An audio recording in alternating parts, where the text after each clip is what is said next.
पूर्वजों की शांति के लिए पितृपक्ष के दौरान श्राद्ध कर्म करने का विधान है। धार्मिक दृष्टि से हर साल भाद्रपद महीने की शुक्ल पक्ष की पूर्णिमा से पितृपक्ष की शुरुआत होती है, जो आश्विन महीने की कृष्ण पक्ष की अमावस्या तक रहती है। पितरों का प्रसन्न रहना महत्वपूर्ण माना जाता है।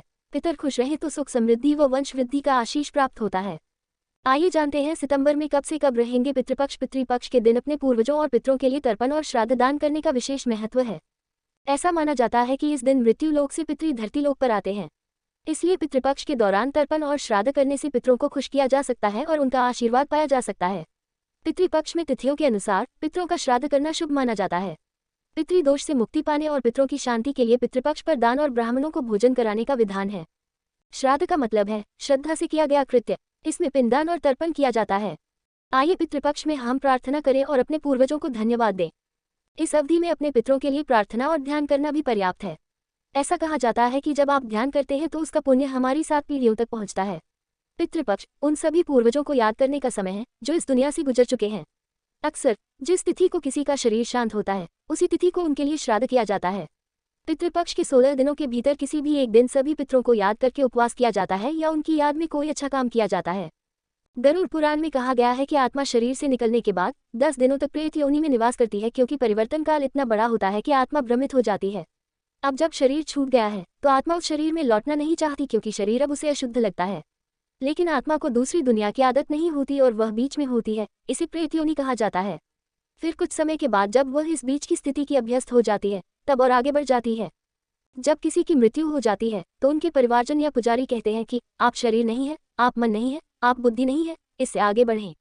शरीर के पृथ्वी तत्व को इस संसार के पृथ्वी तत्व में मिल जाने दें, इसके जल तत्व को संसार के जल तत्व में विलीन हो जाने दें और इस मृत शरीर को अग्नि तत्व को ग्रहण कर लेने दें। इस तरह से मृत शरीर को वापस प्रकृति में विलीन कर देते हैं।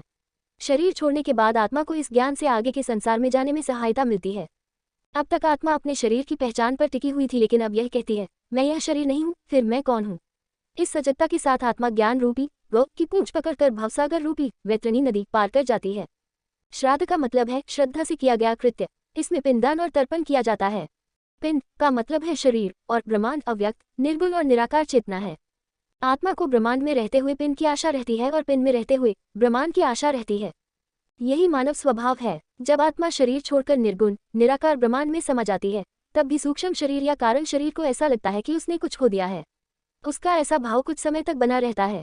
इसी कारण सूक्ष्म शरीर की इच्छा होती है कि उसे एक शरीर मिल जाए। कई बार पिंड या शरीर पाने की यह वासना छूटती नहीं है।